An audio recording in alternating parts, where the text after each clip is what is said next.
बारा ऑगस्ट 2024 रोजी आम्ही खामगाव उपविभागीय कार्यालयावरती मेंढपाळ पुत्र आर्मी आणि सकल धनगर समाजाच्या वतीने मेंढपाळ मुक्ती मोर्चा काढलेला आहे। मेंढपाळ मुक्ती मोर्चा या शब्दाचा अर्थ असा आहे की स्वातंत्र्य होऊन 75 वर्ष झाली, पण इंग्रज गेल्यानंतर सुद्धा इंग्रजांच्या 1927च्या कायद्यान्वये आमचं उदरनिर्वाहाचं कुठेतरी गुन्हेगारीकरण या मार्फत केल्या जात आहे।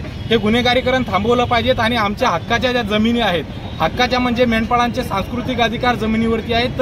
या राज्यामध्ये जिथं जिथं मेंढपाळ वास्तव्यास असेल अशा ठिकाणी राज्य सरकारने तातडीने कॉरिडॉर निर्माण करावा आणि मेंढपाळांना चरण्यासाठी ग्रेझिंग कॉरिडॉरची निर्मिती राज्यभरामध्ये करायला पाहिजेत। अशा प्रकारची निर्मिती नसून गावागावामध्ये आम्ही बघतोय की वन विभागाच्या वतीने प्लांटेशन केल्या जात आहेत, त्याला नंतर फेन्सिंग केल्या जात आहेत। त्या फेन्सिंगमुळे मेंढपाळांना चरायचे पूर्णच उपलब्ध राहिलेले नाही।